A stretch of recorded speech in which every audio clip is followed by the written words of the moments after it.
はいどうも皆さんこんにちは。今回は大阪夏の陣についてお話ししていきます。前回の動画で大阪冬の陣について見てきましたが、今回の動画はその続きです。冬の陣の講和からおよそ4ヶ月後、家康は再び大阪攻めを決めました。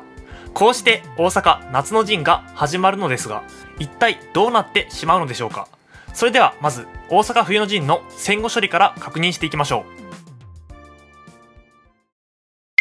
豊臣家対徳川家、この戦いは講和で終わりを迎えました。といっても情勢は徳川家が優勢だったので、徳川家に有利な条件が提示されます。その条件は大阪城の堀を埋め立てるというものだったのです。こうして大阪城は本丸のみを残して二の丸三の丸を取り壊すことが決まりました。そもそもお城について詳しくない人に本丸とか二の丸とか言ってもわからないと思いますので、この機会に説明しておきます。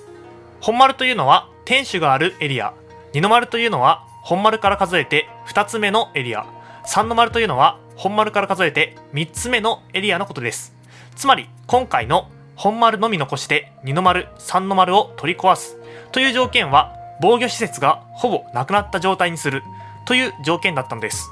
こうして大阪城は家康によって堀を埋められてしまい、丸裸にされてしまいました。さてこうなると黙ってはいられないのが大阪に集まった浪人たちです。彼らからすると大阪の陣はいわば敗者復活戦、もはや後には引けません。己の命運をかけて徳川に反旗を翻した最後の戦いだったので、そう簡単に戦いをやめられてしまっては困るのです。そんな状況で豊臣家が戦いをやめたので、浪人たちは豊臣家に対しても不満を持ち、制御不能になっていきます。こうして浪人たちは勝手に大阪城の堀や塀を復旧し、再び戦う準備を始めたのでした。こうして豊臣家は浪人を大阪城から退去させずに戦いの準備をしているという噂が流れ始めます。徳川家からするとこれは見逃せません。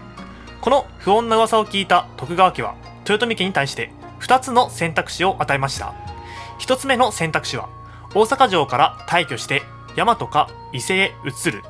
2つ目の選択肢は浪人全てを追放し元々の家臣だけにするというものです。しかしこの選択肢はどちらも豊臣家には受け入れられません。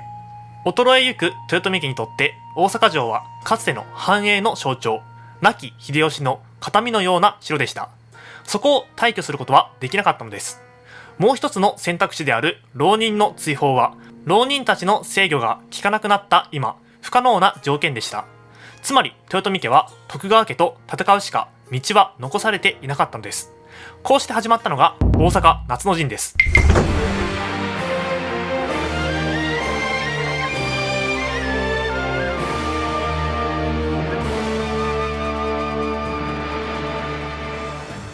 豊臣家は要求を飲まない。これを聞いた家康はすぐさま戦いを決意します。秀忠も江戸を出発して西へと出陣。京都に徳川方が集結しました。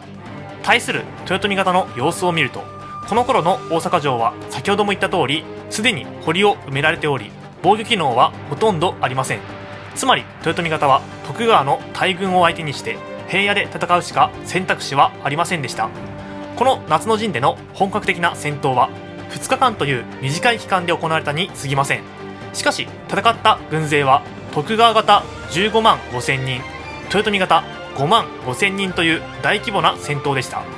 軍勢でいうと3倍近い差があったこの戦いですが、豊臣方の武将たちは文字通り命を懸けて戦っており、徳川方も多くの死傷者を出しています。特に真田信繁は家康の本陣に突入して一時は徳川方を混乱に陥れたのですが、やはり多勢に無勢、その他の武将とともに討ち死にしてしまいました。こうして圧倒的な兵力差を前に豊臣方は敗北。大阪城へと徳川方がなだれ込み、占領された大阪城は燃やされてしまいます。豊臣家当主である豊臣秀頼とその母である淀殿は燃え上がる大阪城の中自害。こうして弱い23歳の豊臣秀頼はその人生の幕を閉じ、豊臣家はここに滅亡するのでした。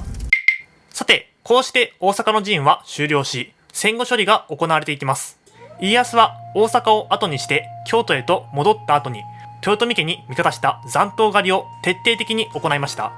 この残党狩りは全国規模で行われたため、捕まった人がたくさんいて、京都から伏見にかけて18列の棚を作り、1列に1000以上の首を晒したという伝説も残っているほどです。特に豊臣秀頼の子である国松はこの時に処刑されており、家康は徹底的に豊臣家を断絶に追い込んでいます。